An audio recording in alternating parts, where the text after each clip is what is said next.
So usually the part where we sit here quietly and wait for people to show up. We already got 8 people here already. So yay! Rock on.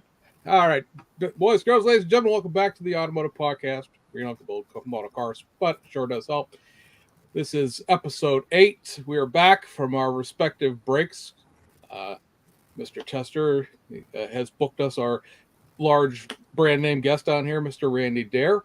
Sean is back from his exploits in the theater, and I am back from Madison, Wisconsin, where we had the 2024 IPMS Nationals. So, James, I just saw you last weekend. So, Sean, what's been going on? Oh man, I've been busy the past month. I had a role in theater production of Bye Bye Birdie. So I do summer theater with my son, and so we just I was busy doing that, and that we ran over the weekend, and it's all done, and I'm ready to turn my attention back to model cars for a little while. Right. Randy, we last saw you at NNL East. I don't need a day by day of the last 4 months, but what's been going on modeling wise in your world? Sadly, it's been kind of slow in the hobby bench for this summer. There's been too many other interruptions and other projects around the house and my children's homes. So I've been trying to work on a few things. I got a couple projects going. One that James and I talked about at Akron last year, the Dodge Charger stock car. And he helped me out with some reference information on suspension and engines, carburetors, I believe. So that one's still going on. And then to just add a little bit of a distraction, I started a 43rd scale arena model. Surprisingly, maybe it's a Greenwood Corvette. It's the tube frame car. Just wanted to put one of those together kind of quickly. So, wow, tiny. Yeah, 43rd scale. They're fun. They're kind of like little appetizers. You can do them relatively quickly. They're not too complex, and they look nice. They're little jewels sitting on the shelf, and you move on. Rock on. Yeah. Rock on.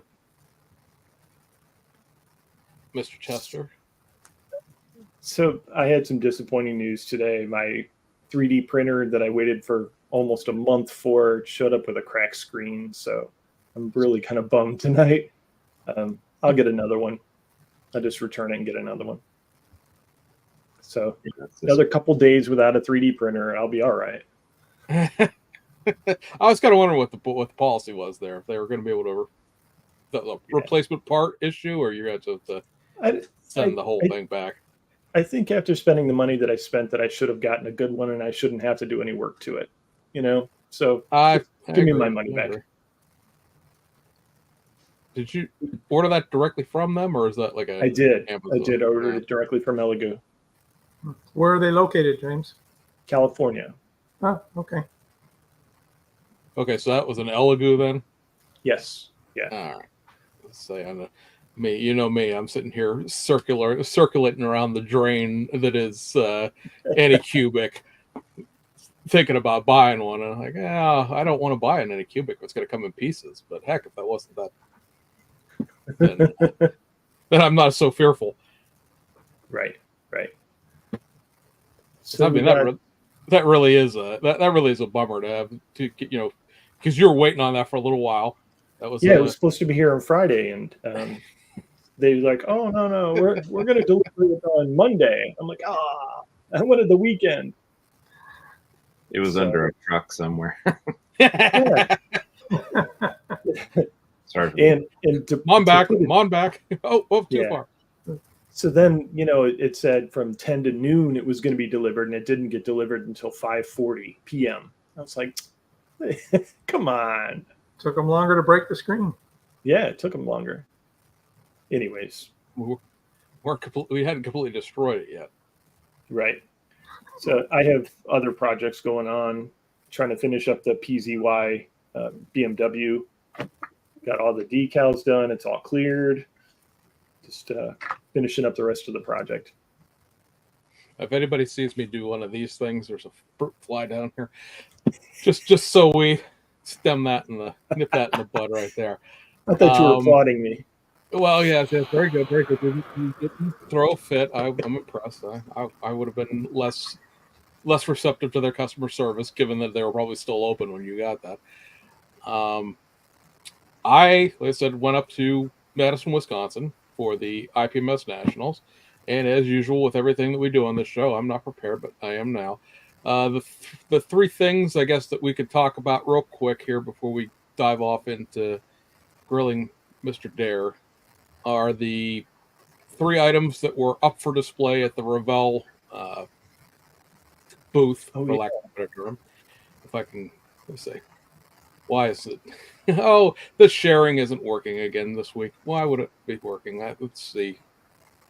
Ah, there we go. All right, here we go. So the first, what they had on display were the Stranger Things kits. These were going to be a series of kits that are coming from Revell with a tie-in to the Netflix show. I personally have not watched it. Couldn't tell you anything about it. It's apparently things that are strange, and they're going to be doing two old kits that exist in a brand new tooling. The two kits that exist already that are past kits. This is the old Monogram 124 scale 79 Chevy Camaro kit. 3-in-1. I think this kit's been around since I believe the early 1980s, and you're going to get pretty much all the parts with this that you would have gotten in the past, except that it has a newly tooled body with a actual coupe roof to it. The T-tops are now gone. Okay. And then you're getting a flat hood. So you still get all the blower motor and all that part. So you got the hood with the hole in it and the old Z28 hood, but you get a base model hood in the regular coupe body. So those are the new parts to that. It does have the old Monogram, goodness of having the rear end and the exhaust and the suspension and everything all be one big blocky. And as people have pointed out to me, and I really didn't pay attention to in real time because I was running around, very flashy test shot. Like there's a lot of flash on this. So it's that tool's starting to show its age. I need to clean that up just a little bit. Zoom in on that engine bay. They had a chance to fix the molded in battery, the molded in all that nonsense there. They had a chance if they retooled that body to fix all that, but they chose not to. I'm gonna guess that what they did was make a new top insert to this. It's just gonna, like, you could see the mold lines really prominently here. I'm gonna guess that you're getting this in like just literally the top of the roof tacked on as being a piece. These old school Revell and Monogram molds tended to be like a giant mold, like everything is in it, so it's not modular like modern tooling is. So you're kind of limited to what you can do. That's sort of why this flat hood is stuck way off here in the corner, off this part that has these random pieces to it, just sort of chucked over here because there was some space on the tool. So there's that. The other thing would be that's old is what they're calling the Surfer Boy Volkswagen pizza van. This is the Volkswagen Type 3 van, Revell Germany kit. Again, it's from the 1980s. The new pieces here these two sprues here with the Surfer Boy pizza sign for the roof. It's got that little underneath the front or above the front bumper, below the headlight grill piece. So North American bumpers, and I don't know, looks like North American license plate banks. I don't know if this is a pizza box. And I don't know if this is maybe a brace for the sign, but at any rate, that's it. Other than that, if you've had this kit in the past, then you know what you should expect from it. And then the last thing, the new toolkit, the one that I think a lot of people are waiting for, perhaps not quite as much as the Corvette per se, but certainly something that's been of interest to a lot of people since it was announced, is the K5 Blazer, mainly because this is a new tool. It's not based on one of the old either Monogram or Revell square bodies. So this has just a pile of parts on it. There are, as people have now pointed out again through time, there's these round spotlights up here that don't go to anything right now.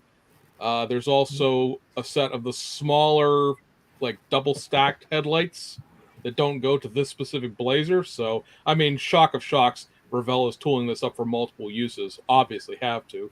Right. But it is pretty well detailed for what it is. It's got these Lincoln Log die-casty wheels. I'm not a huge fan of them. Mobius uses those. Stop reinventing the wheel. Just use poly caps and be done with it at this point. But it's like very well detailed. I mean, you got backs to the brake drums, and it's pretty well detailed. It's got an engine. It does have an engine. You got a conversion box or a transfer box for the rear end there.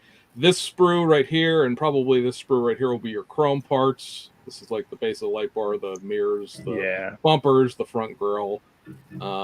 It is a platform style interior. You'll notice over here your frame rails are actually separate pieces. Interesting.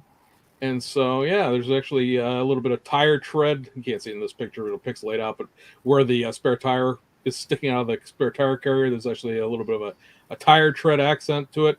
And there was a built-up shot of the actual suspension itself. So, I mean, it's even got a steering arm, which is always one of those goofy things to put in a model kit, in my opinion, because these wheels aren't going to really turn in real life. I don't understand the point of this, but yeah, it's there. It's nice. It's a nice chassis there. I can see that migrating over to other things. Yeah, I mean, I'm sure we'll get some sort of backwoods giant 4-wheel drive truck at some point out of this, and right. I think this is probably. I mean, I'm by no means an expert on K5 Blazers or anything like that, but I think that's too short a wheelbase for a pickup. People would have to let me know. I don't know if you can make a pickup out of that or not, but anyway, you're a real short bed. Yeah, I was gonna say very, very short bed. Yeah. But, with those pieces in that kit look a whole lot like the Mobius Ford truck. I wonder if there's been some crossover of tool designers or kit designers between those two companies. It could be. I mean, Mobius, at least when they started out, back when they were still being owned by Winspur, they were using. We always say his name on here now. It just went out of my head. The guy at AMT. Mueller. Yeah, John Mueller was a consultant on those early Mobius kits. Why, to me at least, like the Hudsons and the Fords feel very what AMT would be if they had kept going and hadn't been bought out in the late 90s, because that's his design influence in those. Mm-hmm. So, and other than that, I judged Friday night. Best Automotive was won by a 124 scale model factory hero. Shelby Cobra Daytona, the coupe version of the Cobra. Very nice. Anybody knows the Model Factory Hero kit knows that's a very, very expensive box of parts that you have to then assemble into something.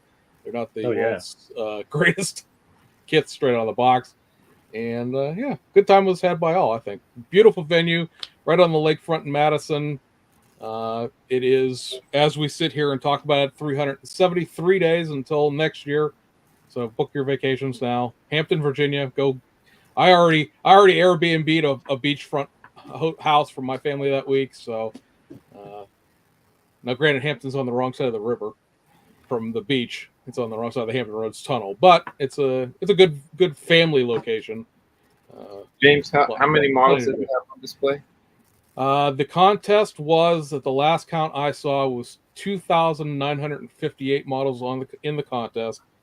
And then there were 700 models in a thing that we were calling the Tiger Meet, which is a reference to like the NATO airplane shows, but it was a display-only area. People were familiar with the Telford show, which is the IPMS Nationals in the UK. That is a very small contest with a huge display room. The clubs tend to get together and put out their club displays of all their club members building models. And so this was an attempt to sort of further that. You hear a lot of people say, of course, that I don't build for contests and stuff like that. So this was an opportunity for you to bring out whatever you wanted to bring, and it wasn't judged and nobody was going to say anything. There was quite a few things in there that you obviously would not have ever entered in your local contest, alone a national, but that was the point of it. And there were around 700 models on display in the display area, so that will be something that continues into Hampton next year, and then 2026 has already been bid on, and that's going to be in Fort Wayne, Indiana. Try to hold down your excitement of the idea of going spending a week in Fort Wayne in the middle of the summertime, but that's who bid. That's who bid, and that's who got the 2026 Nationals, but it was pretty popular. I think it is, as Randy and I were speaking off air there, a guy named Don Schmitz, who's a local guy to my IPMS club, was in charge of that event, and certainly was a what we learned experience because nobody had tried to do this before. So best practices go on to the next show, and hopefully that'll go on. We had a Chinese fire drill at the end of the day there when they were trying to reset the room for the next convention, and people were like, "Oh, we'll come get our models whenever." Like, yeah, you come get them now, or they're gonna wind up in the trash because like they're tearing the tables down right now. Come get your stuff. So out of that 2,000 some models, how many do you think were automotive? I would say, let's see, I judged 4 categories. There were 22 altogether automotive. There were probably, I'm going to say 350, maybe 400 or so. That doesn't count collections, and there's the thing called the triathlon where you build 3 things that are vaguely connected to each other, but they're different genres. So it's a plane, a tank, and a car, or a figure and a car and a boat, or they all have to connect to each other in some form or fashion.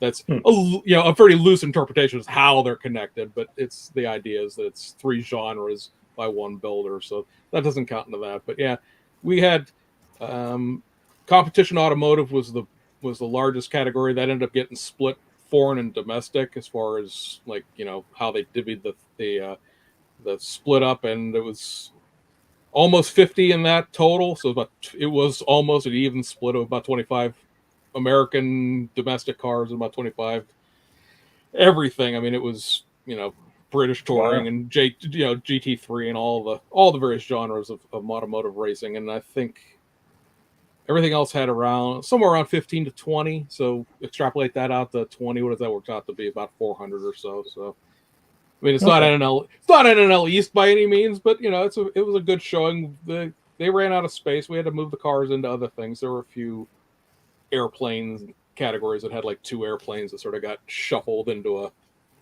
themselves so that we'd have more space for the car stuff. But it was all in all a pretty decent turnout. Cool. So everyone to Virginia next year. We'll buy a table. We'll have some place to sit. So we brought Randy on board this week, and I want to pick his brain till cows come home. But do you guys have any questions for him before I get started? Well, I mean, I could do like the basic intro questions, but like I've not seen James's list of questions, so I have no idea what he wants to say. Okay. James doesn't have a list of questions. He's going to go. So we were talking just before you two showed up about super glues, and Randy informed me that he uses a UV glue that's cured with a little UV light, and you like that a lot better because it sets up quickly. Yes, and it seems to have very good strength as well once you get it cured with the UV. It seems to me stronger than most regular cure CA glues. I'm going to have to get one. And Sean, you already use that too. James, do you have any of that? I do not. I know people that use it. I've not heard any complaints about that. The other thing I kind of like about it is you can almost use it like Bondo. You can build it up a thickness, kind of grind on it. Not to do any product placement here, but this is what I found at the Lowe's store, and this is what I've been using. In fact, on the Corvette model, I took CA glue and plastic styrene dust, basically just sanded a piece of styrene, make a big pile of dust, and would use that as body filler because I didn't want any putty shrinking and cracking later in life. Okay. But it would work really well with the UV cure, I would think also. Yeah. Lewis says JB Weld makes a UV glue, but I only use it when it's getting painted over. I've had it fog up on stuff on me. So that's yours is JB Weld, right? That's correct. Yep. Okay. We did a little experiment before coming on, and he tried it on some clear glass, and it said it didn't fog, but didn't seem to. But it wasn't a brightly polished piece. It was part of sprue. So I'll have to try it on an actual glass panel and Okay. and we'll see what it does. But yeah, I could believe that from his perspective, that it'd be better for joints that don't show or that you have to paint. Okay. All right. So, Randy, when you're getting started, you build like projects. Like I build model cars, Sean builds model cars, James thinks about building model cars, but you build projects. So how do you focus in on, say, I'm going to build a Corvette that's going to take me 2 years to build? How do you define the project, or does it just keep growing and growing? Well, no, usually the scope of the project I have defined in my head before I start. And there's kind of like three categories as I think through it. There's, I'm just going to build this and do an okay job with it. Not a lot of detail, not a lot of scratch building. Let's just get one together and see what it looks like. Then there's kind of a mid-range one where we're going to put some detail in it. It's still mostly a kit build, but it's detailed. So I got to do enough research to know where all the plumbing goes and the wiring and all that sort of thing, and correct any kit inaccuracies. And then there's what I call the major projects that take years to build. Those, I go into them knowing they're going to be full detail. It's basically building a car, just much smaller.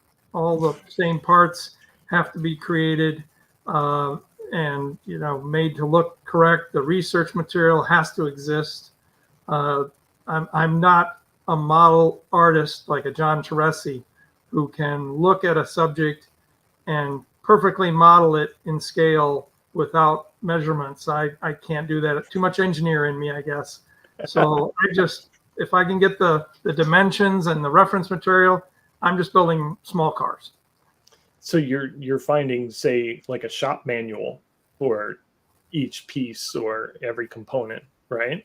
Well, that's one source. My preferred sources for research material are the actual car itself. If I'm doing a replica of a full-size car, I got to track down the full-size car, try to get the people who are in charge of it to let me come measure it, photograph it, make drawings. I've done that several times, and that works the best. People are real receptive to that, to say, oh, okay, come on over, crawl all over my car.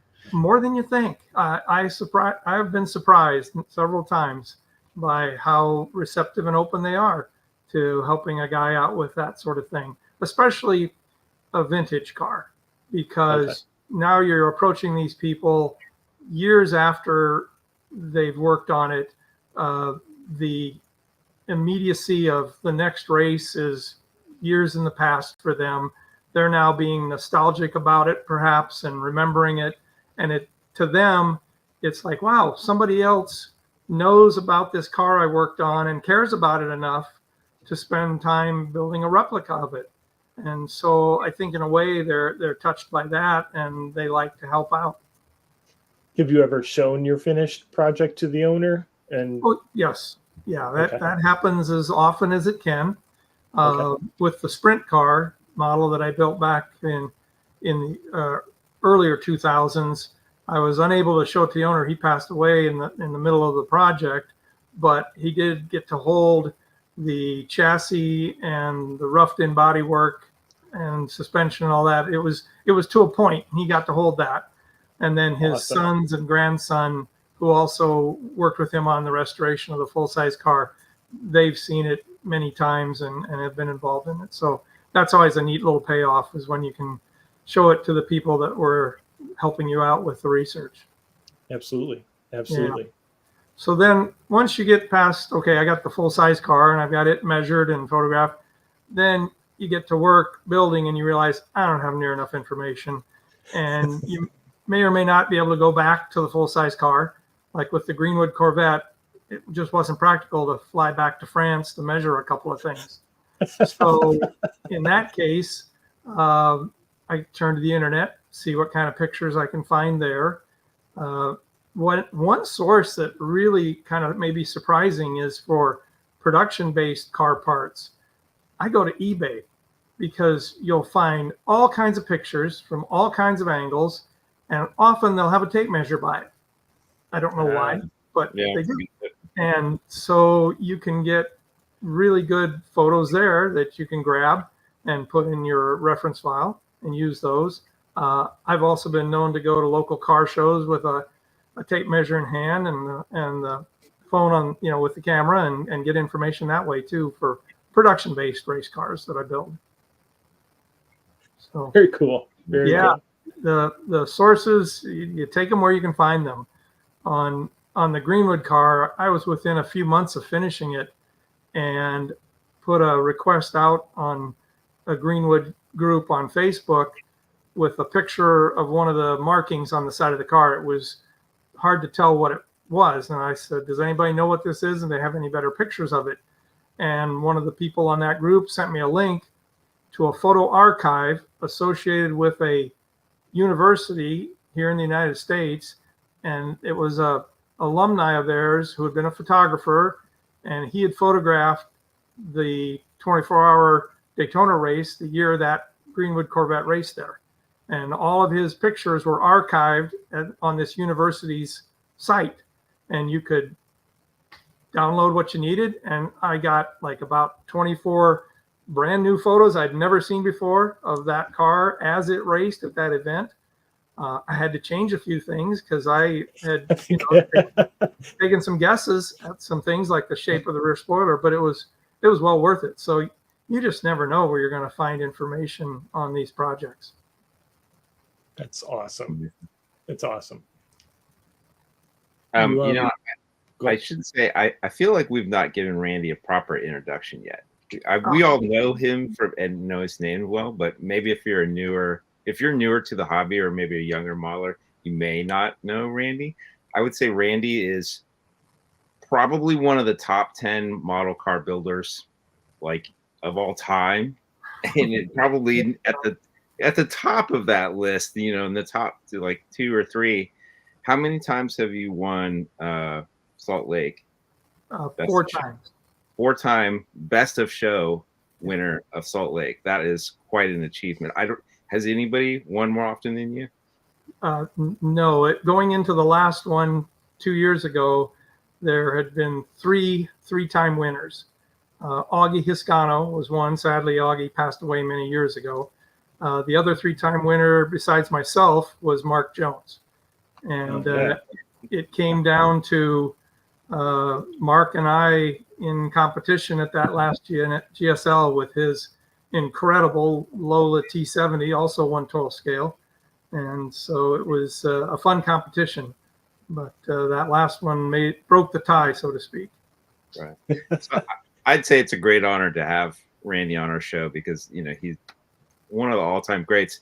And it's, I remember reading the pages of Scale Auto many years ago and just, salivating over the builds. And I remember reading the article about the 69 Sunoco Camaro that you built. Yes. And, just learning so much from the techniques. And I think you had laser engraved on a drum to get the tire tread. Yes, that's correct. Yeah.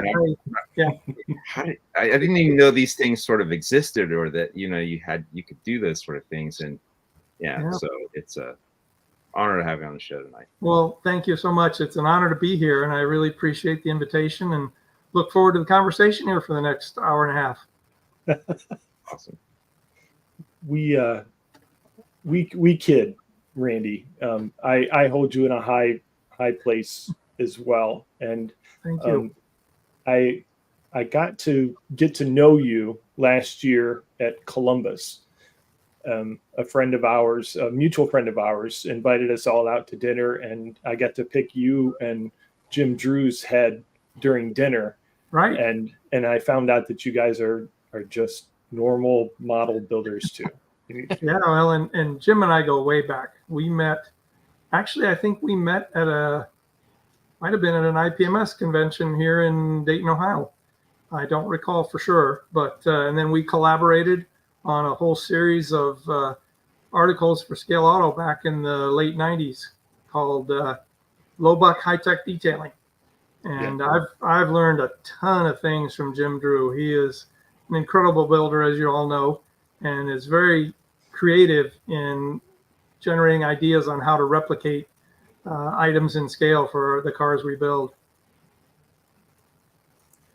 So yeah, after having dinner with Randy and Jim, I realized that they're just normal guys, and Randy and I have seen each other at a couple shows since then. And great guy, you're a great guy, Randy.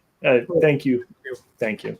Thank you. That's likewise. Thank you. It's been great getting to know you better at the shows as well. And yeah, it was good. We had a chance to talk more at NNL East. Yeah. So getting back to your building theory. I assume that you pre-build just about the whole car before you even think about paint and and putty and all that. Is that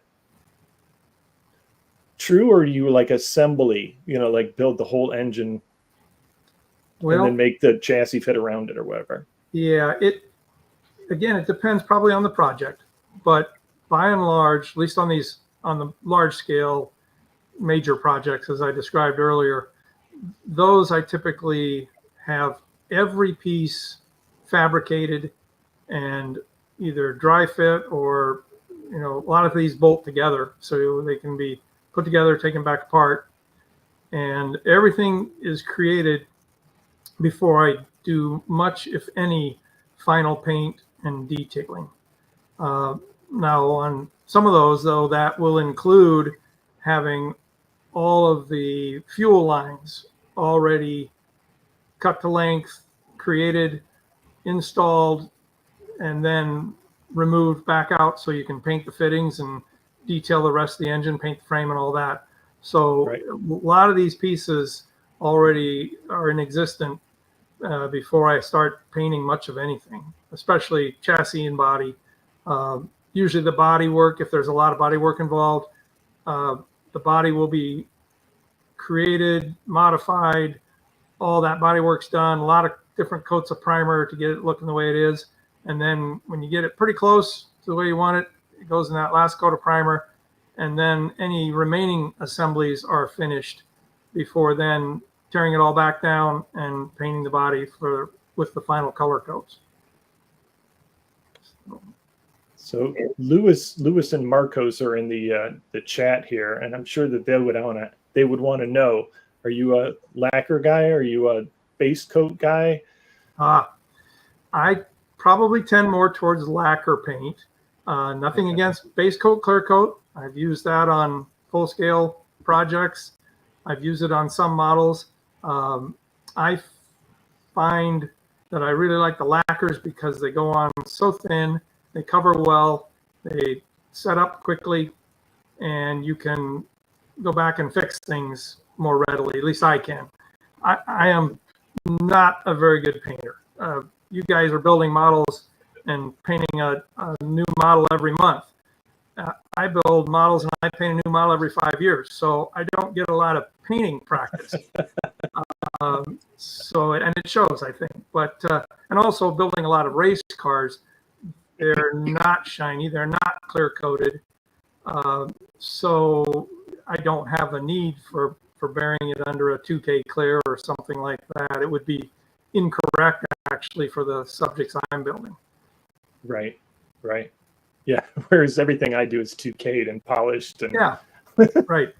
And I've done some of those for other topics, let's say other subjects, but by and large, yeah, it's lacquer paints for the most part whenever I can. Well, the Greenwood Corvette, I just shot it with Tamiya white right out of the can, the bodywork. No airbrush, no thinning. The parts are big enough and they're not complex. There's not a lot of detail that you're going to bury. And, I was comfortable with the cans, so why not? Love it. Yeah, mark these words.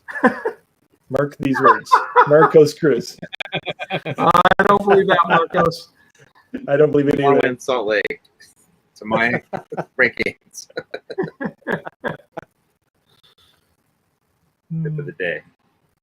There's a couple things I think are kind of unique about your building style. One is you often build large scale, Yes. which I've never built anything larger than 1/24 scale. Wow. So that marvels me by itself. The other thing that I think is unique about what you do is, like, I remember looking at your Corvette at the NL East, and there was like layers of detail. Like I think of it as models within models. You know, the engine is a kind of a model by itself. The suspension parts are models by themselves. Like there's just so much layer upon layer of detail, and it doesn't look like anything's missing. Like if I build a car, you know, there's lots of liberties of imaginary, you know, engine components that aren't really there. But with your stuff, like you've replicated every single part of it. And that is the downside of 1/12 scale, building in 1/12 scale. The upside is it's easier to make a lot of those pieces because they're twice as big as the usual scale most people work in. And so they're a little easier to replicate. But the downside is you can't fake a bolt head with a dot of paint. You have to have a bolt head there. And so it does create the need to have every piece that would be on the full-size car has to be duplicated on the model. And funny you mentioned it about individual pieces being models. That was a mindset that I learned I had to adopt many years ago when working on these major projects, because taking so long to finish something, it can be kind of disheartening to, you know, I've been working on this for 3 years and I don't have a model done yet. But if I were to step back and say, okay, I'm building a model of the wheel and tire, and then I do that, and I think of that as a model in and of itself, I get the sense of satisfaction. Hey, I finished the wheels and tires. Celebrate, right? The level of detail, the level of scrutiny, intensity, whatever you want to call it, is going to be there throughout the components, so that when they all come together into the final car, that level of building is maintained, and you don't just hurry something along. Oh yeah, it needs a drive shaft, so I better throw a drive shaft in it. But no, I'm building a model of a drive shaft, so I got to do U-joints and caps and bolts and grease fittings and all that sort of thing. So you're running a marathon. Yeah, it's a psychological thing with me to have. At least you can feel good about, oh, I finished that. I finally built a model of the Die-Hard battery. So, so do you have a lathe, Randy? I do. I have. Okay. It's an Atlas lathe that I purchased in the early '80s. It was built in the '50s. It's as old as I am, and it's a nice little 6-inch. It'll turn a 6-inch diameter part. It's an interesting machine tool in that it was created back in those days as a teaching tool for tradesmen. So it was used at the schools where they would teach people how to machine. So it has all the features and functions that the larger lathes would have, such as the back drive gears and the automatic feed for the compound and all that, but it's just smaller. And of course, being industrial in nature, it lasts forever. I've, like I said, been using it since the early '80s. It's been around since the late '50s, and it's just a real workhorse. It does a fine job for what I do. So for say like the nuts and bolts and the hex bolts and stuff like that, do you get those from RV Motion, or you just make your own? Actually, both, depending on what the need is. For the sprint car, I ended up having to make there were a lot of specialty bolts on that vehicle, and I ended up having to make those out of brass stock. But I also ordered a lot of actual threaded nuts and bolts from, at the time, it was called Scale Hardware. And I think it was Bob Breslauer, maybe the name. I'm probably mispronouncing it, but he ran the company and he stocked all these miniature nuts and bolts. And I ordered a ton of stuff from him for the sprint car. By the time I worked on the Greenwood Corvette, he had sold the business to Model Motor Cars. They still call it Scale Hardware on the website, but it's part of Model Motor Cars. And they have an assortment of their metric as well as US, or what I want to say, standard SAE. Thank you, SAE. They have both, but you can scale them out. And actually, when I was trying to decide what scale to build the sprint car in, I generated a big spreadsheet with all the standard bolt sizes on a race car of that type, and then converted all those to 1/8 scale, 1/12 scale, 1/16, 1/24. And then I entered into that spreadsheet all the bolt sizes that you could buy commercially, the 4/0 160s, the 0/0 90s, and then the metric ones as well, and did a look across, and it's like, well, most of them line up really nice in 12 scale. So we'll go with 12 scale. Plus the Sunoco Camaro was 12 scale. So it seemed like a good decision. But yeah, so I'll buy from Model Motor Cars. I buy simulated ones from RB Motion. I used his fittings for all the fuel lines and oil lines on the Corvette. Those were all from RB Motion. Usually I made my own, but that car just had so many fittings that it's like that would take too much time. So I let him do that work for me. And a very large order with Mr. Bentley for those. He was happy to have you. I hope so. Yeah, I hope so. He does good work, and it's a unique skill set that's not really maybe fully appreciated. There's a lot of precision machinists out there in the world, but there aren't a lot of miniature machinists out there in the world. There's the difference. And sure. Because when I was still working, we did a lot of machining on the products I worked on, and I took some of the parts I was building for the sprint car in and showed them to our machining guy. He looks at him, he goes, "Those aren't parts, those are burrs." They were literally the size of what he would pick off of the parts and throw away. So yeah, it's a different world, as we know. We're always in a different world. So that's your background is in machining? No, my background is automotive engineering. Okay. Yep, I started in '79 with a division of General Motors at the time, working on suspension programs, and later in my career moved over to brakes, and it's still for the same basic company, although that's a whole nother story that we're not going to take a lot of time on. But as companies go, they change names and they merge and get bought and sold and so on and so forth. But so yeah, my 42 years were spent on brakes and suspension. So I know a lot of chassis components, and being an engineer in the automotive field helped my model building. But I have to say my model building helped me be a better engineer as well, because you know how things are made or need to be made. You know how things go together, so they look right, so they fit right. And so they could be worked on, right? Yes, and that too. So it was a neat relationship there. The career and the hobby worked for each other. Except for you had to explain it to people, right? Sorry? But so you had to explain yourself to people as to why that won't work or this will work. Yeah, true. I'm curious, do you go through a design process before you do drawings or CAD work to figure out what you're going to build before you build it, or you just start building? For the major projects and even some of the mid-level ones, yes, there'll be drawings. I'm old school. I never learned CAD yet. Maybe I'll still take that up in retirement. Who knows? But I just do pencil on paper. For the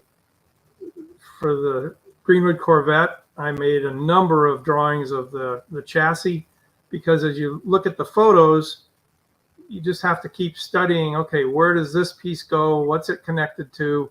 and then I can convert that to a two-dimensional drawing so that I know everything fits.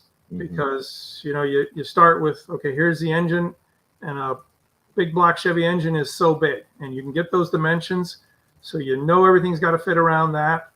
And making the drawing just helps me be sure that I've got, you know, the four corners in the right place, the track width, front and rear, the wheelbase is correct, the major components, engine, transmission, fuel system, driver, all those are where they belong. And that way I know as it comes together, I'm not going to have any major, why is this not fitting? You know, why do I have this component in the way now where this should go? So yeah, there's some drawings involved.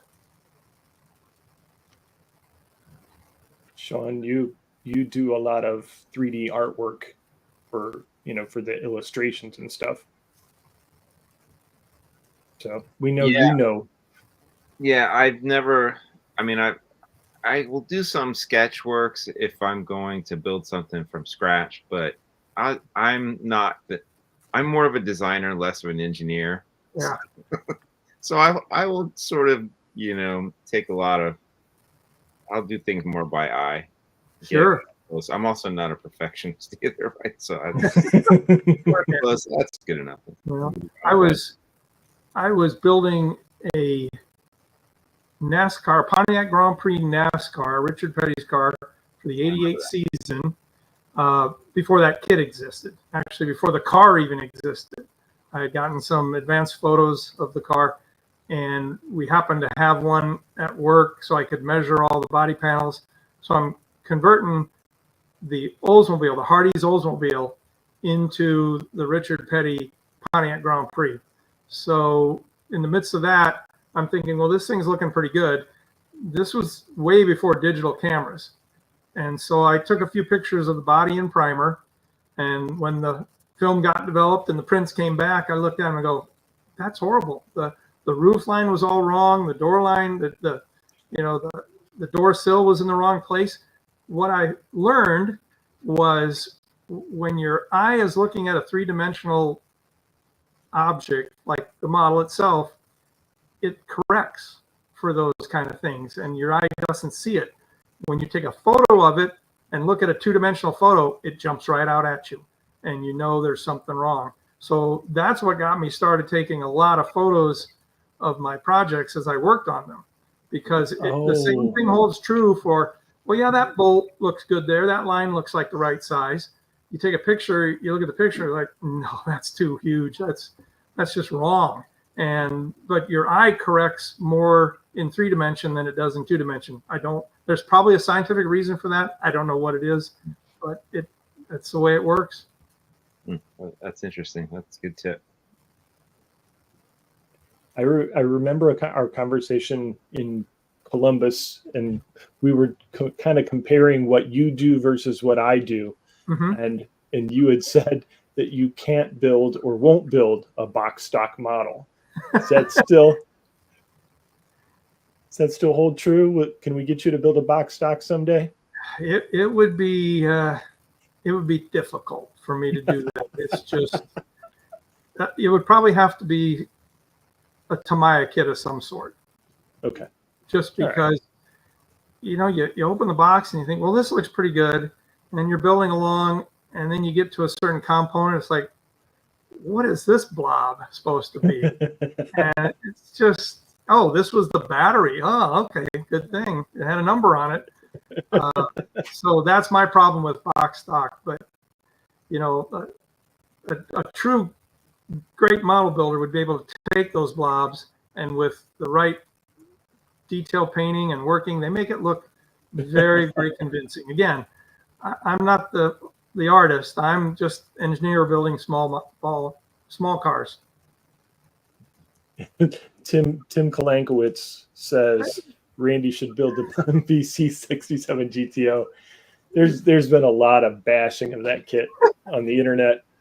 Yeah, I've seen that. I haven't seen the kit, but I hear it's pretty good. I'm kind of doing the next best thing, Tim.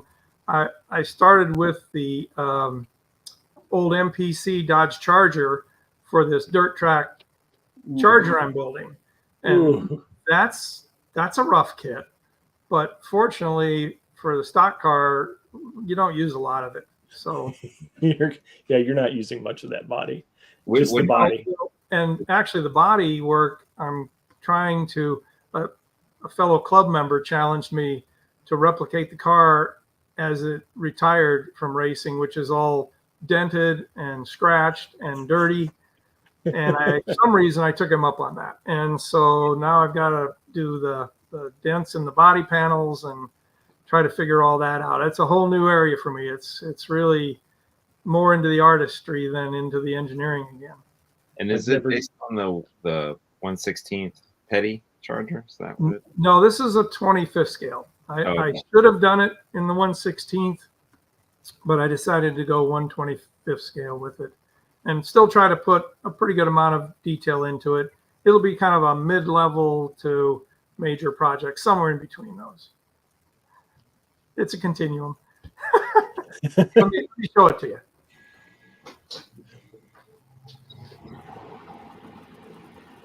Mr. Duff, you've been kind of quiet tonight. I'm just this was without making it sound like a blame. It was your guest. I'm letting you do the interview. I'll show you here without letting it fall off the plate, but there it is. Rock on. And, Nice.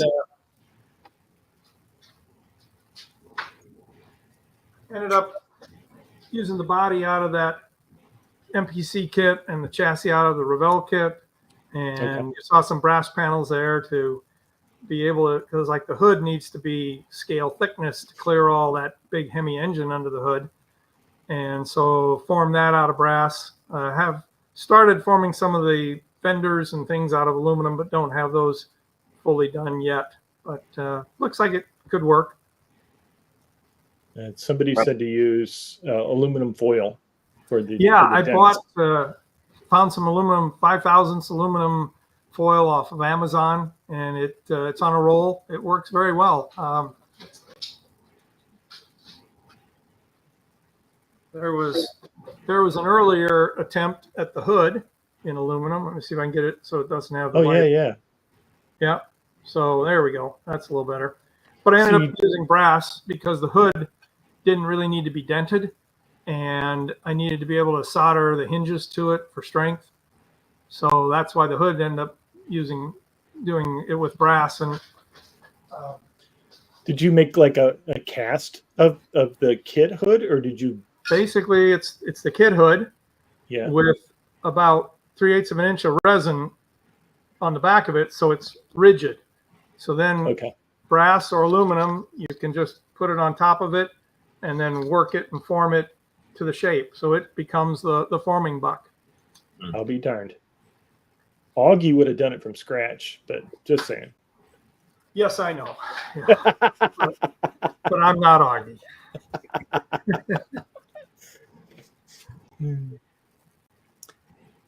Yeah. Go ahead, Sean. I just said it was impressive. Well, thank you. Yeah, it's been fun. Hopefully we can get back to it here now that all the home improvement projects is finished up for this year, I think. And now I can get back to the model bench. I am curious, has there been a project that you thought, oh, that's too difficult, I'm not going to try that one? Oh, that's a great question, Sean. That is. Actually, I've been pondering my next major project because it's been, 3 years since I finished, 2-3 years since I finished the Corvette. So it's kind of getting to be time again.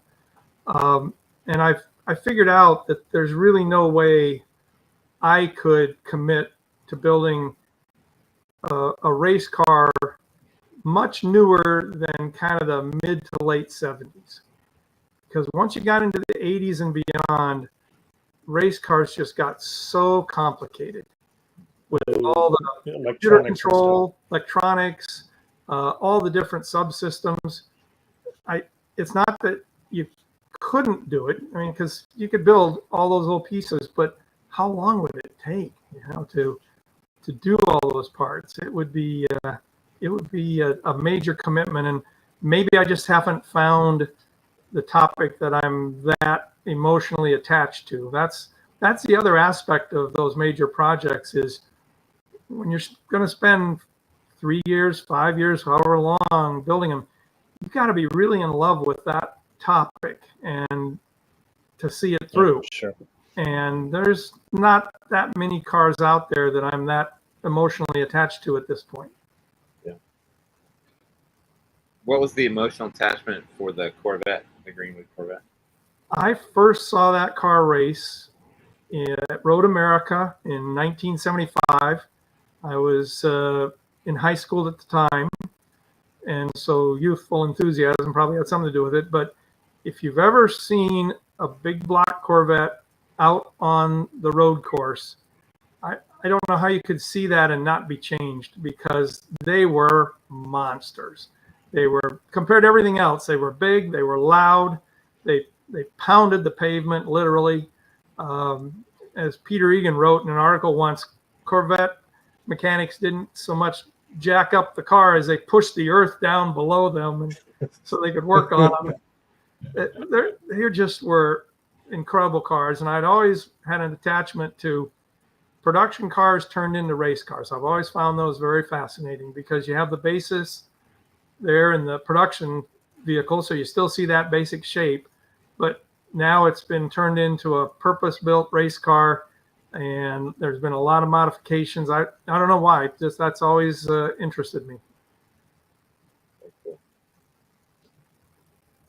So go ahead, James. Well, I mean, I don't want to interrupt, but all right, Randy, we know where you're at now. I think all of us at some point seen that Corvette show up at either Salt Lake City or Acme or NNL East. Mm-hmm. My question is, this all started somewhere back in the days of yore there. So how did you get your start building? Is it some of your dad or grandfather somebody got you into? Where did Randy Derr start from to get to where you're at now? All right, yeah, good question, James. My model building started in the roughly the mid 60s, early to mid 60s. My dad and I were racing slot cars at the time, and in those days he would buy 25th scale plastic model kits, take the body out of them and adapt it to the slot car chassis to make something that there wasn't a slot car of. And he had one of those kits set aside to turn into a slot car. It was the Ram Chargers Hodges Dodges car. It was, I think, the Johan kit, if I'm not mistaken. And I grew up in Iowa, and in the country, very rural area in the farmland, and so there wasn't a lot going on many summer days. And I saw that kit, and I thought I'd like to build that kit. So I gave him a call at work, and I asked him if I could build that kit just as a model. I knew he wanted to make a slot car out of it. Fortunately for me, he said, yes, go ahead. And that was the first model I built. And it just went from there. We went to all the local dirt track stock car races when I was growing up there. And so I built a lot of stock cars in my early modeling days, and a lot of kit-based things, obviously. But when I was 10 years old, we went to Road America for the Can-Am races. And I don't know if you're familiar with the Can-Am series. That was also along the same lines as the big, noisy, powerful Corvettes. It was huge tires, big block Chevys, fuel injection. Anything goes in terms of suspension, design, aerodynamics were being sorted out in those days with the Chaparrals and the McLarens and all those cars. And after seeing those at the age of 10, I, of course, fell in love with those cars, came back home and wanted to build a model of a Can-Am car. But there weren't any Can-Am car kits in those days to speak of. And I had this 12 scale Tamiya Lotus 49, and it had seen better days. So I took the wheels and tires from that, and I built a body shell for a Can-Am car out of cardboard and contact paper. And half, but when you're 10, 11 years old, it's what you do. And so I built two of those like that, out of the cardboard and contact paper. And then when I was in high school, I started working at a local dime store, and we had a section where they sold vinyl records. You remember those, 45s and the LPs, the 33 and a third LPs. And between the LPs, they had these big sheets of white plastic with the artist's name at the top of them. And those would get changed out as artists came and went. They'd get dirty, they'd get used up, whatever, and they get thrown away. Well, I salvaged those out of the trash, and they were 12-inch by 12-inch, 40 thousandths thick, white plastic styrene. And Yay. yeah, so then I started scratch building Can-Am cars using Tamiya kits for the wheels and tires and the engine. And of course, the Can-Am cars were a monocoque construction, so the chassis could be built out of the sheet plastic. The body was out of the sheet plastic. And I did a series of those. I did 2 of those while I was in high school, and then I worked on one through college and finished it right after graduating from college. And that's really where I got started with the scratch building. It was by need, not by choice. It was the only way to build what I wanted to build. And that's also how I got started in the 112 scale, I think, too. It's a neat scale to work in.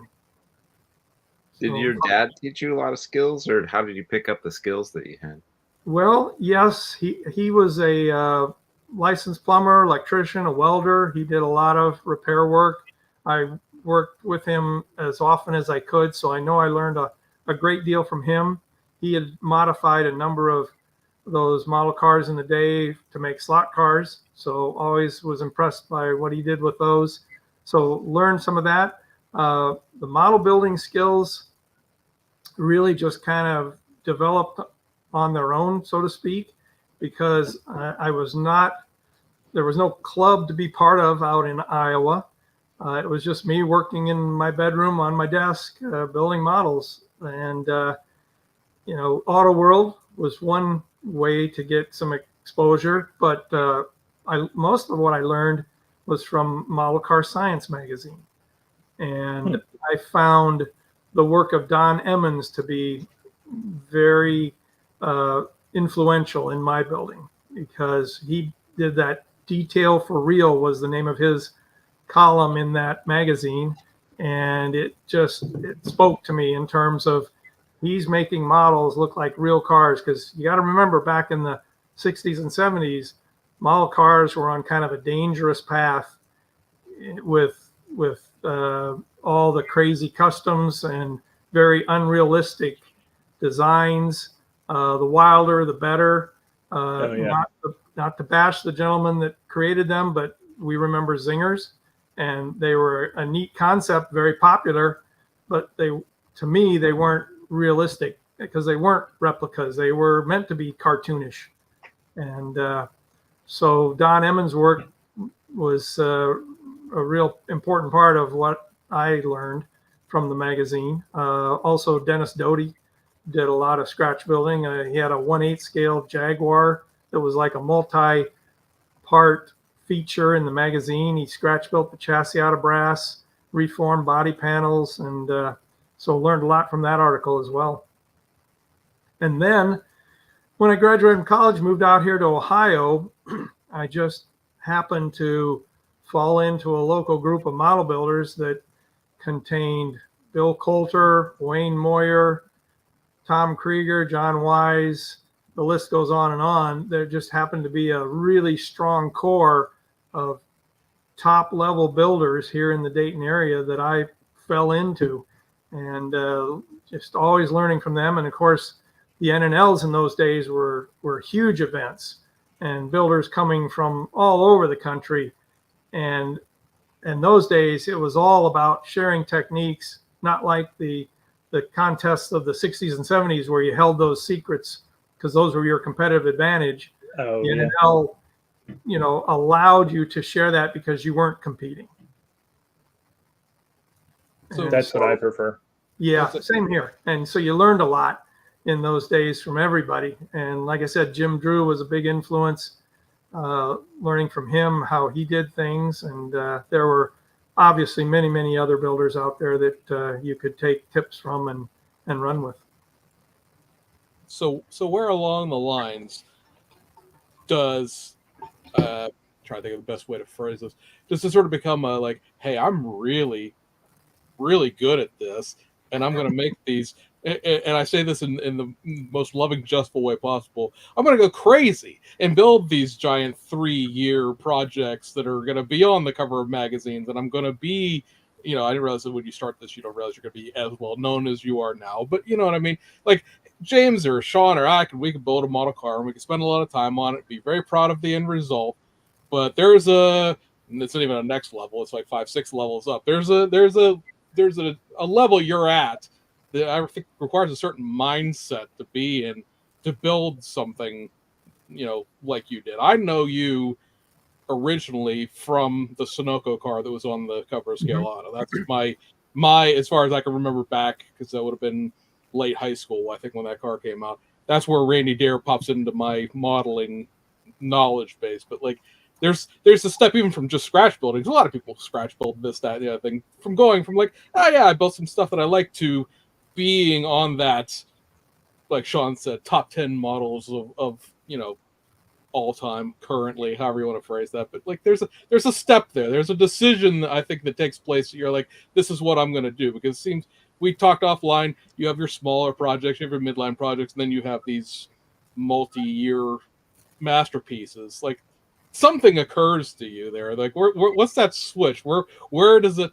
take place that this is going to be my focus? I'm going to build these things. These they're teetering on that line of where modeling ends and art form begins. Mm-hmm. Whether you believe it or not, but that's the way I feel about it. Yeah. Well, thank you. I don't know if it's a decision that, okay, I'm going to go try and do all that. It was, for me, it was always the challenge of trying to make a replica of a full-size car or piece or whatever in scale that was very convincing, that you could take a photo of and look at the photo and say, is that the model or is that the real car? So that was my challenge, was how well can I pull that off? How well can I replicate? And I think the major projects just kind of come out of that, because in order to pull that off, you have to commit to detailing everything so much. One thing I've always tried to do is I've always tried to learn something new with every major project, a new technique, a new method, new materials. With the sprint car, it was making my own resistance soldering rig and learning how to use that. It was resin casting to be able to make multiples of the wheels and tires and other pieces. It was learning how to make dry transfer markings, because on that scale of car, the markings on the full-size car are hand painted on the body panels. So if I'd have done them as water slide decals, you'd have the film. Can't have that. Needed to be dry transfers. So, there's a company making a kit to make your own dry transfers. Let's see how that works. And so it was just learning something new, and it sort of just grew on its own. It wasn't a conscious decision that, 30 years ago I set out to be where I am today. It was more just incremental. Okay, I want to build a replica of the Sunoco Camaro, so here's what we're going to do. Now I want to build a replica of this Greenwood Corvette. What's that going to take? Because there's really not a kit. And there was probably a pivotal model, and I didn't even realize it until I was putting together a presentation for a different talk I did earlier this year. Back when I was in grad school, a good friend of mine at school we were at Purdue at the time, and there was, of course, Indianapolis just a few miles away. And that was the year of the Interscope IndyCar, the real swoopy black car with the pink, white, and yellow, or pink, white, and orange markings. Danny Angaius drove it. And my friend just fell in love with that car, and he wanted to know if I could build a model of it. And it's like, well, maybe I can. We'll have to give it a try and see. So we had just a handful of pictures that we had taken at Carburetor Day up at Indy. And I sat down with a 20th scale Tamiya F1 kit and started modifying it to look like this Indy car. And the real pivotal part was I needed a decal for the side part of the car that was Goodyear. It was just a Goodyear logo, white letters, had to be so big to fit the model. And my wife and I spent an entire Saturday hitting every hobby store in Indianapolis looking for a Goodyear decal of that shape and size. Needless to say, there wasn't one. So then, okay, what am I going to do? This was before computer graphics. This was before I could make dry transfers, before I could make water slide decals even. So I sat down and I tried hand painting it, and it came out acceptable. And that's I think when I realized, if you just try something, you may surprise yourself at how good it ends up. And maybe not the first one, but by the time you do it 3 or 4 times, it's looking like you need it to. And then that just grew, from that replica into other replicas, that because there's just more challenge in those for me to make something a scale replica of an actual car than just my own designs. It's just what I'm attracted to. I'm curious because you're a highly competitive modeler. I mean, and obviously you go to a lot of contests. Mm-hmm. How much does competition factor into your thinking when you're building a model? Do you? I mean, it sounds like you're very passionate about the projects that you pick, but I'm also interested to know, do you think about, I also want to build something that I know will score well or showcase a certain talent, or talk a little bit about that, if you don't mind. Sure. Yeah, that's a good question, Sean, because I think that realization came later in my model building, even maybe after the Sunoco Camaro, because I built that just because I wanted to build a replica of that car. And because of being big scale, I detailed it out, but then took it to the Southwest Challenge and was beaten there by Cody Grayland and his 20 scale Williams F1 car with all the machine parts. And so I knew I wanted to take that to GSL, so I needed to know what improvements needed to be made.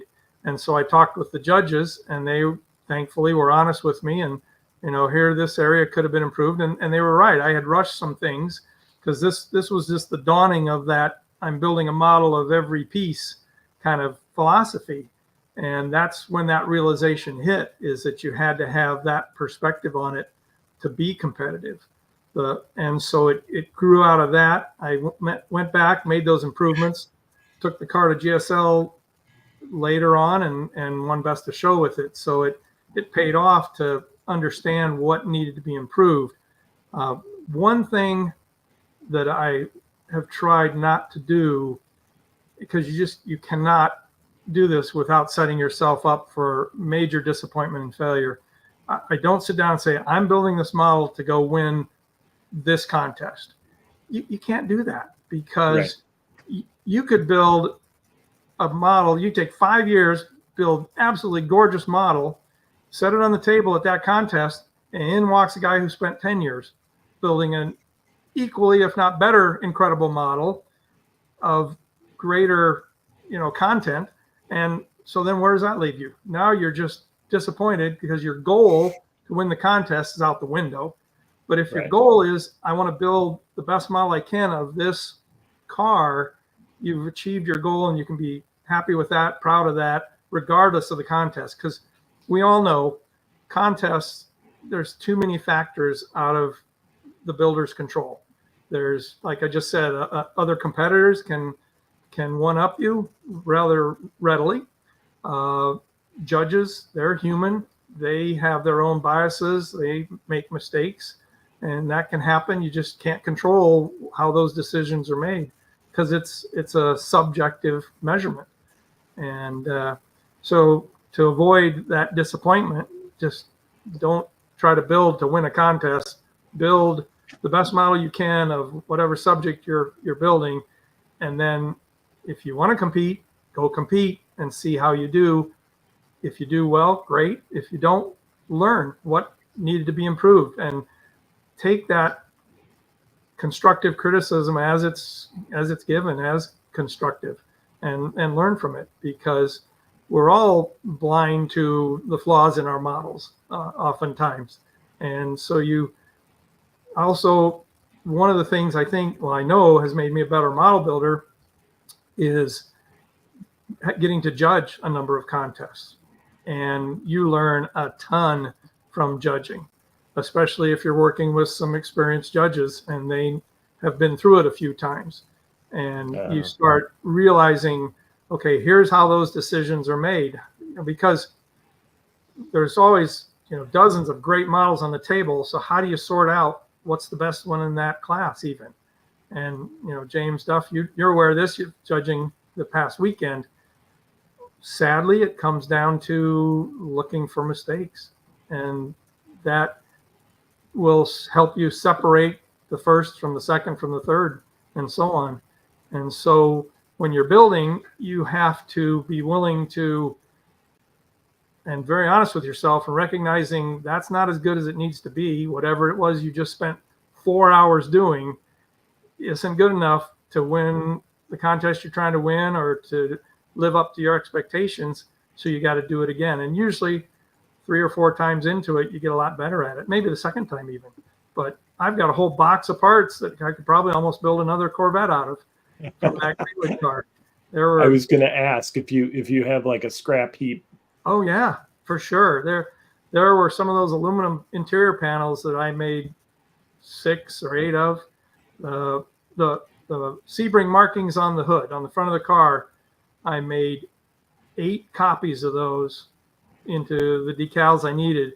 I was down to the 8th one for one of the letters in that Sebring before I got it exactly the way I wanted it on the car. So you got to be willing to keep working at it until it's to the level you want it to be, and that it's going to take to do what you want to achieve at a contest, for example. I like to try. try. We have to drag Mr. Chester kicking and screaming into judging. This is a conversation that we were having in the group. That picture that you circulated around, that was me, you, Randy, and Marcos. Randy and I were trying to get Marcos and James to get into judging, because it really does. If for 2 factors: one, you realize what judges are looking for, and in some cases that's handy. Whether or not that's what is technically correct, you could argue that depends on the judging and the show and the day. But also just that the appreciation of being able to look at work critically and then apply it to your own work, because judging is not a whiz bang show. Well, at least it shouldn't be. Like, oh, that's really pretty, I like that. So no, this is, especially on an IPMS Nationals level, that is a very technical judging aspect at that point. That's a lot of construction before bling, and so we have to drag Mr. Tester into just one round of it. I'm not turning you into a Nationals judge too, but one of these days we'll drag him kicking and screaming. Yeah, it's an eye opener, James. You'll be surprised that you'll see a beautiful model on the table, and if it's a contest where the judges get to really study the models, you'll pick it up, and right there on the gas tank, copyright monogram 1986. I don't remember that being on a 66 Chevelle. So it's surprising what us builders can overlook on our creations. A lot of my muscle cars don't have lower radiator hoses just because they're too hard to put on. Oh, they are, aren't they? They're the worst. The lower ones are impossible. Mine don't even have engines. That was too much work. There you go. I went down that path for a while. Curbside's a lot of fun. Lets you be very creative. And so there's that. I mean, that's a whole different aspect of the hobby, and one that's very welcome. Some of the best stuff is on the curbside table. Yeah, we're on what you like. Completely opposite ends of the modeling spectrum, but I totally appreciate the work that you do, because it's not one that I even aspire to even try, but then I just marvel at the detail and the craftsmanship and the dedication, like you talked about, to Thank do it 8 times till you've got it perfect, you know. Yeah, well, thanks. It's some people say it's a disease, but I've talked to my brother who's a psychologist, and he says it's more of a condition. So Now, when you have one of these big multi-year, we're going to wow the world projects going on, do you have other things in the background? Do you have a curbside, or I know we before we went on the air, you mentioned a 1/43rd scale mhm. a piece. Do you build those concurrently? Like you have something else going on, so you could take a step back. I realize you're talking about building the model as individual pieces of models, and Mhm. that being the motivation over a long span. But are there, things going on with the big scale project? Not typically, not for the big scale major ones. I tend to immerse myself in those because I find there's just so many things that I have to keep straight in my head in terms of the technical details that if I go off on a different project, I'll forget or just, yeah, get distracted with it. There's enough of life's distractions from the project that I don't need to add to that. I have, though, since retirement, found that it is kind of fun to have a couple simple ones going on at the same time. Those I can jump back and forth. But when I'm in a major one, it's usually okay to just have that as the focus because there's so many different aspects of it. If I get frustrated or bored or whatever you want to say, stuck on a particular aspect of it, I can leave that aspect for now and go work on a different portion of the model because it all needs to be done eventually. And there's no necessary order always. You've got some, flexibility in terms of when you complete different parts of it. So I'm kind of stuck on this front suspension design. I'm still figuring out how I want to do it. I'll go work on the rear one for now. And so there's enough ways to distract yourself within the project without having to go off and start something else. Do you have a favorite part and a least favorite? I do. Honestly, the research is great fun. Just seeing what you can find out and start understanding how the real car was built, and getting into the mind of the designers and the builders of the full-size car. Why did they do it this way? Why was that there? Learning about the car. As an engineer, I find that fascinating. Actual build itself, I love building tube frames and roll cages. I don't know why. They're just a lot of fun for me. You see a lot of progress fast, I guess. My least favorite, probably painting. I've had a long history of less than successful painting projects over the years. Many of my major projects are marked by multiple paint jobs to get it the way I need it to be. So, yeah, painting's tough. It's too much chemistry or something. There's a lot of technique in painting and a lot of learning from experience. And as I said, building a car and painting one every 3 to 5 years, you don't really learn how to paint all that well. Right. That's probably my favorite thing is painting and polishing and decaling. And then the rest of it is all just boring monotony to finish the car. Yeah, but that's the great thing of this hobby is every project has something for everybody. And everybody gets to showcase their particular interests and talents in their projects. Whether it's the decaling, the painting, the detail work, the weathering. There's just so many facets to each model that let everybody show off their skills. The design, making their own customs or street rods or whatever. It's just a neat part of the hobby. I'm curious, how much time do you spend a week or a day or a month or building? Who knows? It can vary pretty dramatically. You build every day or? No, sadly, I don't get a chance to. Even in retirement, now finishing the Corvette, I was in the middle of that project when I retired. So my regular job got replaced by finishing the Corvette. And so there I came to the workbench and worked on it about well, ended up being about 4 days a week, but kind of the 9 to 5, not really, but more of a full day of working on it. But usually, no, projects can even sit for several weeks or months without much progress. And then you'll get back to the bench and have the time and make a lot of progress. So there's really no consistent schedule at this point yet in my life that I can say, yep, I always spend this many hours every week. It just doesn't work out that way.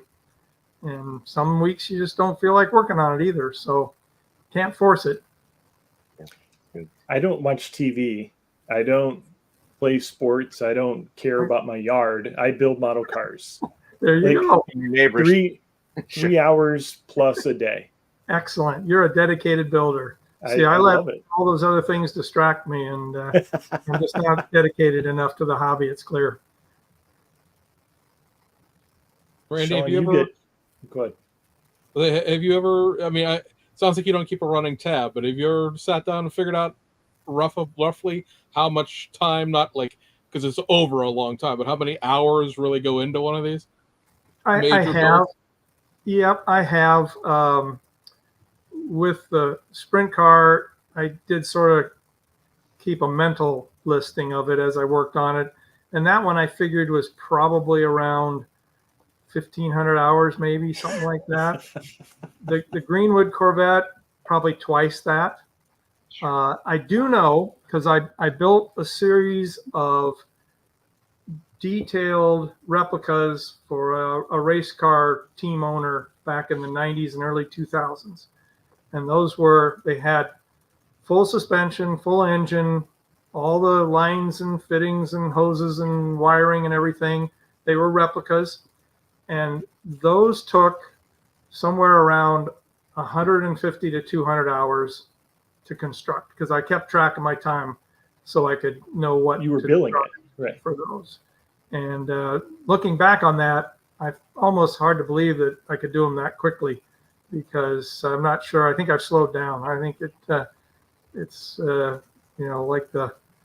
like the guy on Monty Python, Ministry of Silly Walks. The walk's gotten kind of silly, and it takes me forever to get anywhere now. So, you just start working on this thing, and you just have to keep doing better and more detail, and it just compiles.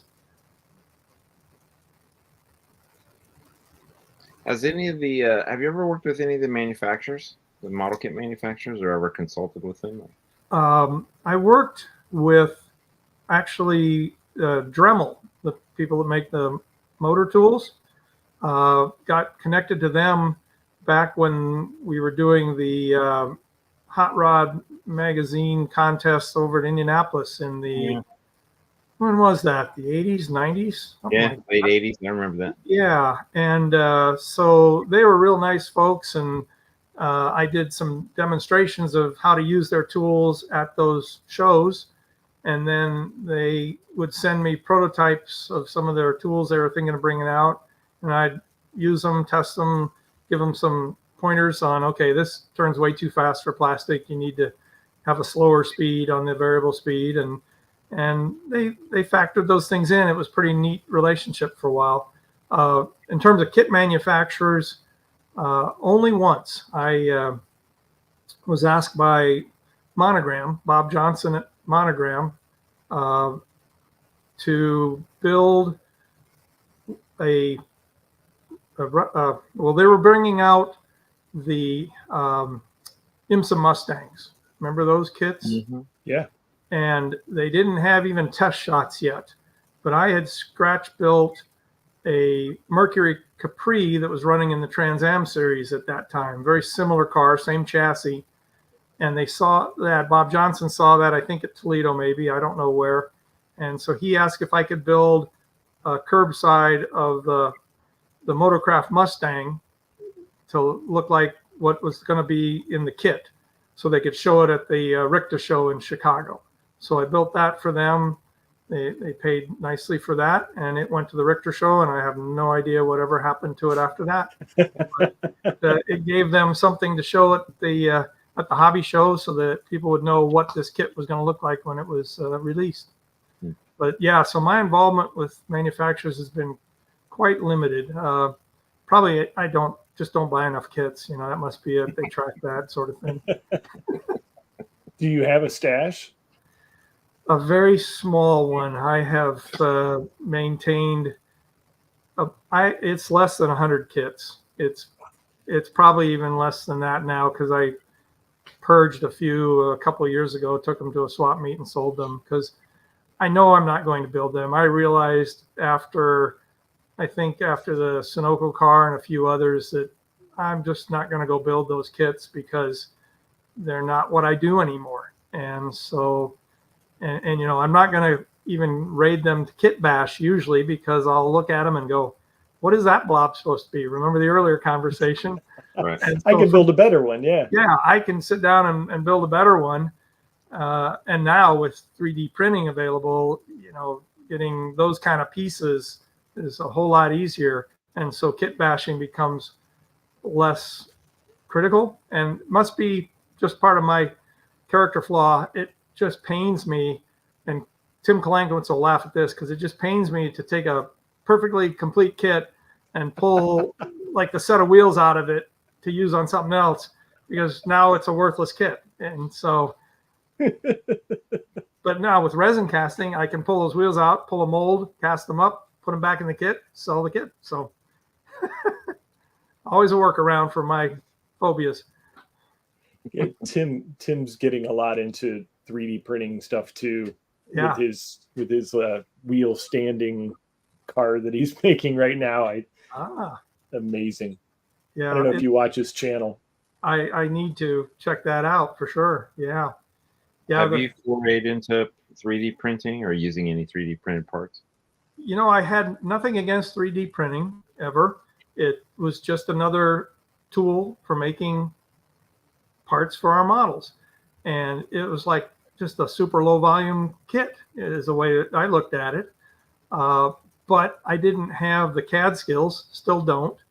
And early on, it was a situation where if you wanted to 3D print, you had to be able to make your own designs, or so I thought.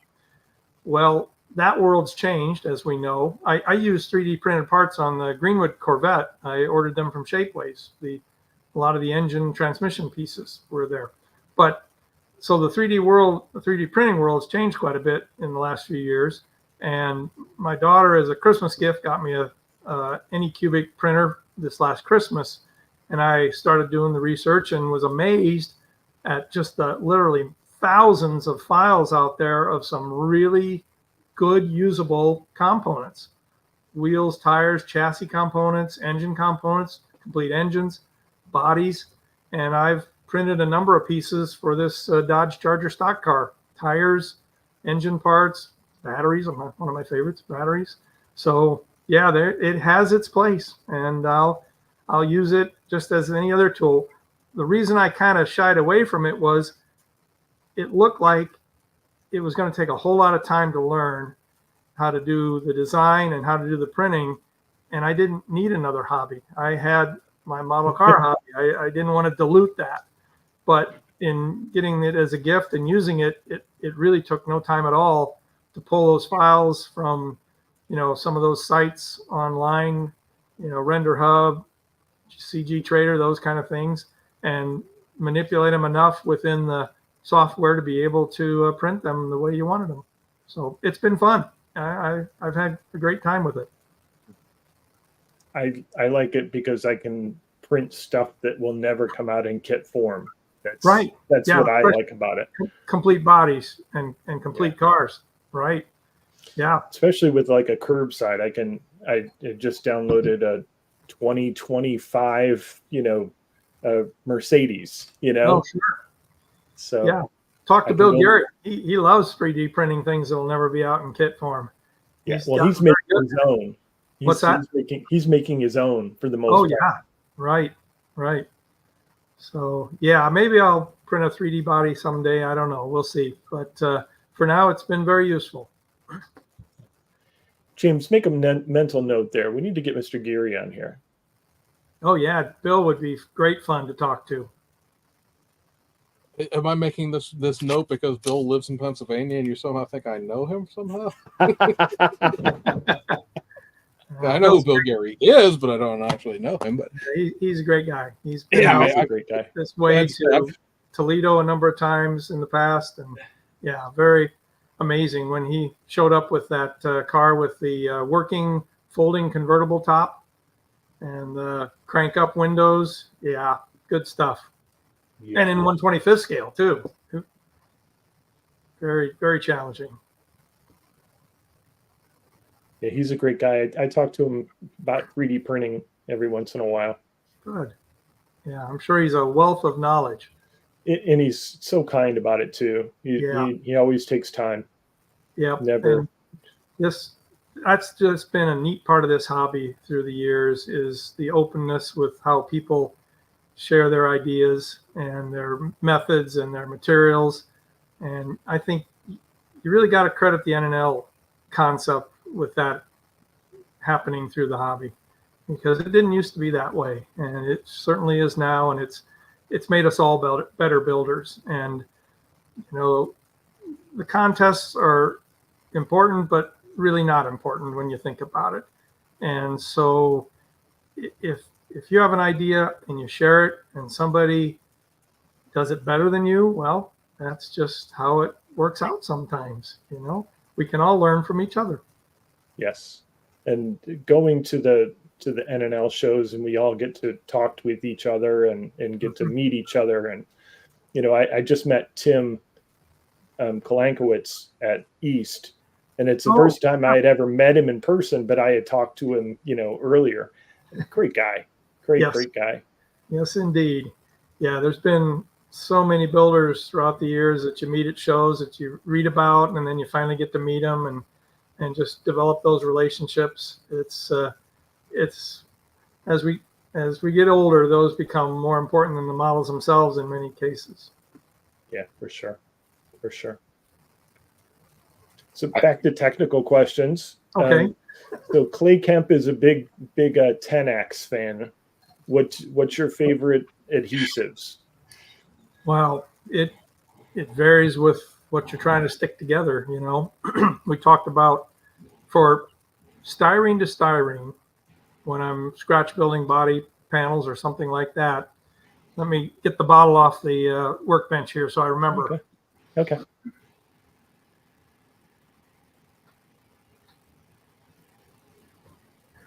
Everyone take notes. Yeah, it was the 10X 7R, but I found I couldn't find it. So I switched to this from FlexiFile, PlastiWeld. Okay. All right. That seems to work pretty, sorry? That's what I used to, yeah. Yeah, it works very well for styrene to styrene. You use one of their touch and flow applicators, and it sets up very quickly. So when I'm building those roll cages or whatever, you can make a lot of progress pretty fast. The various CA glues, two-part epoxy is a good one to use. The clear, I prefer the DevCon because it stays clear, doesn't turn yellow as quickly. Okay. The two-part JB weld, the JB Quick, is a 5-minute epoxy, and it's kind of gray in color. And I've used that a lot for, let me get that package here real quick.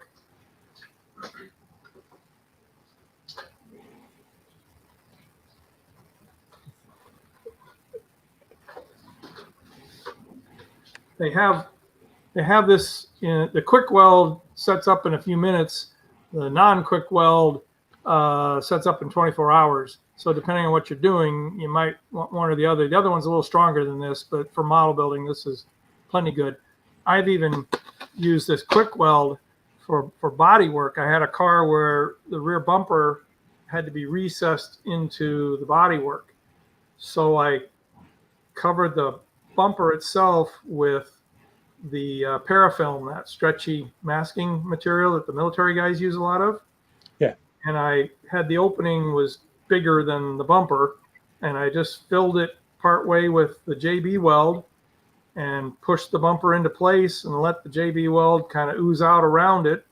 Did a little shaping on it, but waited for it to cure, pulled the bumper out. Because of the masking on it, it would come out, and then I could shape the JB weld, and it had a perfectly inset bumper with no filling required around it because the JB Weld did the filling part. I was thinking of that technique for, say, like the 67 Shelby GT350, that front end doesn't fit on that AMT kit at all. Yeah. And so I was thinking to make a 2-part epoxy putty to stick in place, but to not have it stick to both pieces. And so that parafilm you say works so that it doesn't stick. Yeah, it did for me on that. In that case, I haven't used it a lot, but yeah, it's nice because you can stretch it out over compound surfaces, and it's very thin, and lets you then remove the part. So yeah, give it a try. Cool. Of course, you could try a mold release like you would use for resin casting. That could work, but you'd want to experiment with that to make sure that it doesn't, get stuck to the JB Weld. I've used the 2-part epoxy putty for forming some parts too, but very limited usage for that. Again, probably because I'm not much of an artist, but like the Greenwood car, the upholstery in the seat was all formed out of the 2-part epoxy putty because you could roll it out and mark it to look like upholstery, stitched upholstery. So. Okay. So you kind of hand carved that. No, it was more like working with clay, in that I rolled out a thin sheet of it, and using a razor saw, I embossed a diamond pattern in it, and so you had the diamond, but then the teeth on the razor saw blade looked like the stitches around the diamond. I'll be darned. Yeah. That makes sense. Yeah, it worked quite well. And then used pieces of styrene on either side of the epoxy putty of different thicknesses, so the saw wouldn't go all the way through and cut through the putty, but only emboss it. Okay. So yeah, using different glues. I've got all different kinds because the what is that Revell clear that? Oh, the clear part cement. Oh, Contact to Clear. I've had pretty good success with that for different parts. It just varies depending on what you're trying to stick together. Gotcha. I'm going to ask you a question, but I just forgot it. Oops. I've got a question. It's kind of a weird one. I've never asked a modeler this before, but now I'm curious. So, I mean, we're all going to leave this earth, right, at some point. When I leave, my models, who knows what's going to happen, right? Maybe they'll end up on eBay. Maybe they'll get given away to somebody. Some little kid will play with them. Maybe they'll just end up in trash. I have no idea. I can't imagine that your models are so insignificant that there's not a plan for them. So I'm wondering, do you have a plan for what will become of your models or where they will go? Wow. Yeah, that's a great question. Sadly, in the end, they really are that insignificant, and they could just end up in the ether. Who knows? I don't have a plan at this moment. I hope I have enough time to work on one. My hope is that in the next few years we'll see a significant permanent museum adopt a model car exhibit, and that could then be the permanent home that we seek for our creations. Certainly, I just think of the several builders here in the local area that were very talented, had great creations, and sadly they've passed away in the last few years, and their collections have just scattered to the four winds. And it's just the reality of our hobby. We put our heart and soul in these projects, but they just don't mean anything to the people taking care of what's left after we're gone. And it's something I've given a lot of thought to and would like to continue to try to work on improving for all of us to find a more permanent home for our models. because there are so many significant ones out there that you hate to see disappear. Yeah, I almost think of yours as kind of like a level far above like the normal, model car. I sort of see yours potentially living in a museum somewhere as just piece of art. Smithsonian or something, right? Yeah, I mean, I see it. It's that sort of level of significance. Well, thanks. I appreciate that very much. And yeah, that'd be pretty cool. I don't know that exists at this point in time. And again, I'm hoping that can happen in these next few years, that we could get that sort of a home for our hobby to live on beyond all of us builders. Yeah, that would be cool. It would be. There's a few museums out there that have some model car presence, but it's pretty limited. And so, I don't know what ends up happening there. Like some of the other builders of the past, what's happened to their collections, it's not really clear. Yeah, I could even see something like the Peterson Automotive Museum. Yeah, something like that for your work. That would be a great home for our hobby to call a permanent home for many of our creations. Yeah.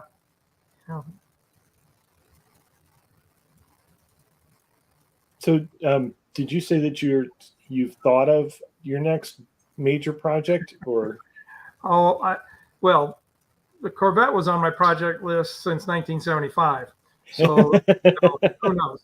There's a lot of different ones out there that I think that would be neat to build, but it ends up being, can I get enough information to do them justice and build them the way I want to build them and need to build them? And you got to also think, to some degree, and this is kind of the double-edged sword of building these major projects, is if you want other people to appreciate them, they have to be a topic that other people get. Yeah. And I've seen that happen, and it's sad, but true, that you'll see an excellent model of some terribly obscure topic that mainly the builder only knows about, and it doesn't get the appreciation it really deserves. And you feel bad for the builder, but that's just the reality. Is we all gravitate to what we know. And so, what I find of interest is not what everybody else finds of interest. So, case in point, Mr. Kolchuk, Gary Kolchuk, with his strange customs. You look at him and you're like, God, there's so much work there. Oh yeah. But it's an odd car. Like a mishmash of something.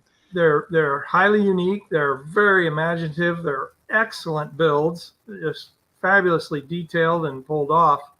And they're just great. It's just there's an audience out there that you're kind of playing to. Yes. Mm-hmm.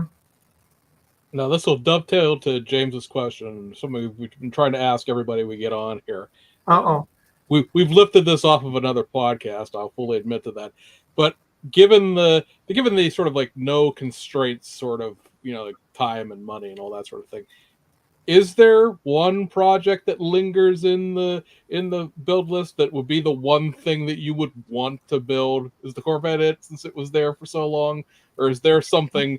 Is there the Randy Derr's Magnus Opus build? His Lifetime Achievement Award goes to.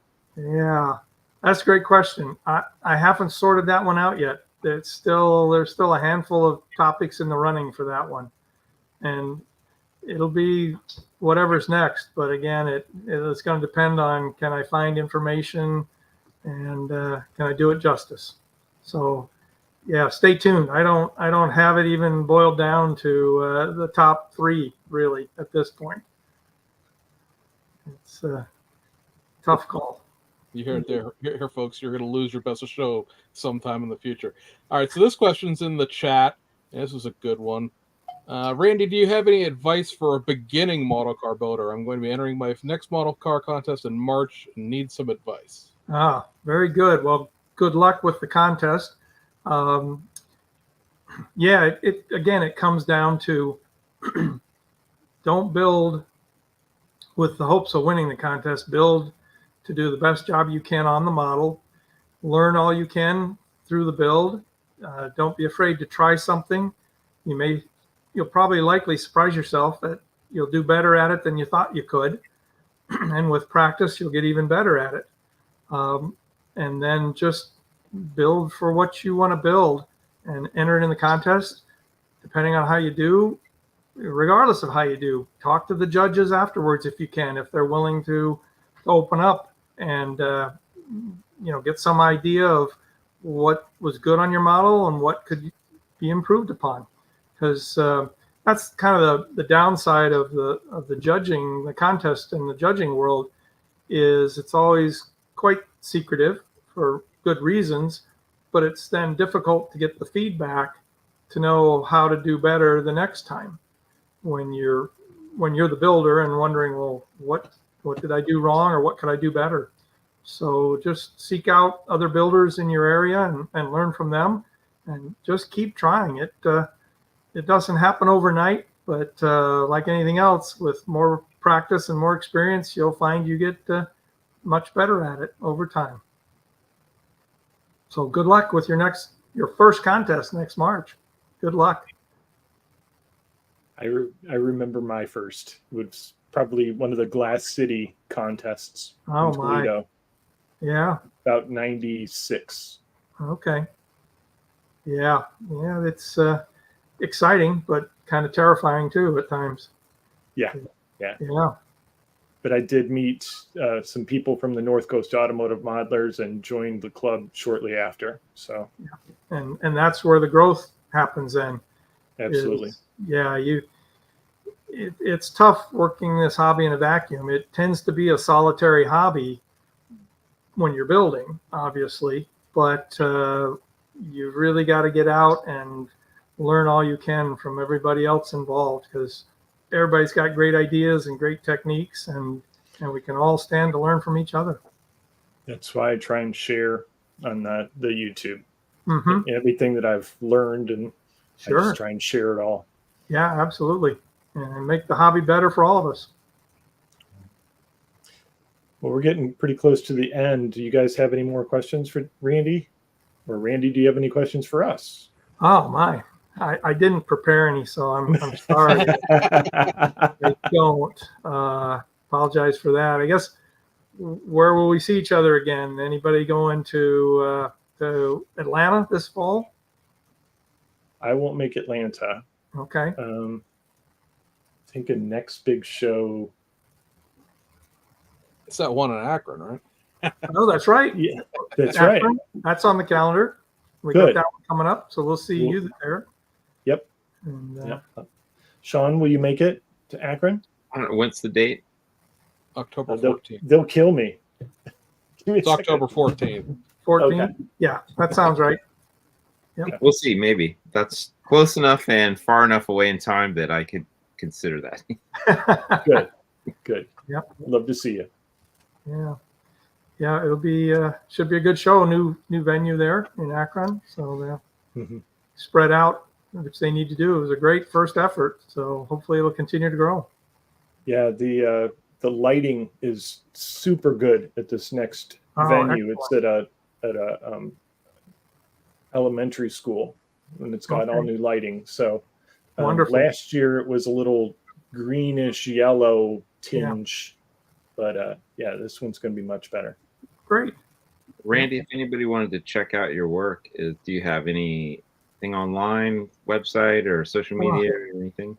Thank you for asking. I don't have anything like that, but what I tell people is just Google my name and scale model and see what comes up. There's lots out there, through the different medias that already exist. Other videos, magazine articles. It's out there. I just don't take care of any of it myself. Another hobby I don't need, Yeah, the less time you spend on Facebook, right? Yeah, right. Yeah, I'm impressed by these guys that document their builds and put a video out on everything. That's impressive. I just, it's like that's a whole nother project in and of itself. And It really is. It's another Yeah. hobby. Yeah. So yeah, that's my best source of info, Sean. It's best I can do. Let me ask James? you this. Let me ask you this, Randy.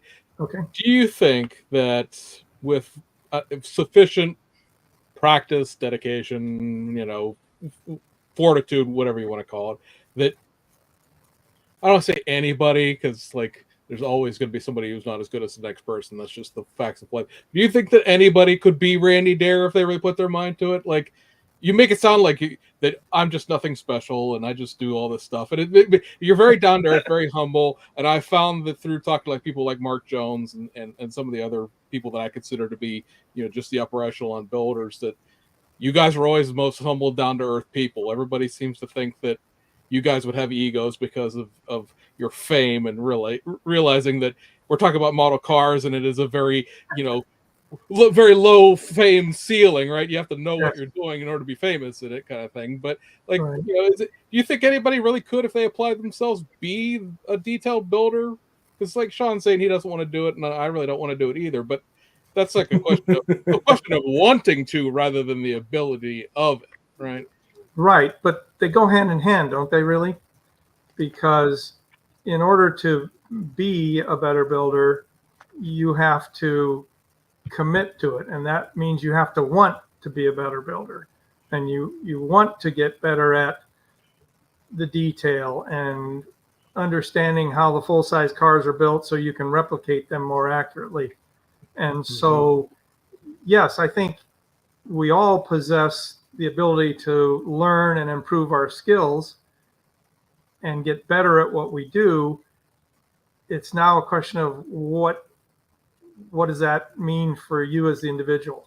What is better for you, and what is your limit, and is there one even? Maybe not. You just keep working the hobby, just keep practicing. Don't be afraid to try something. And if it doesn't work out, what are you out? A little bit of your time and some materials. It's Right. It's another great thing about this hobby.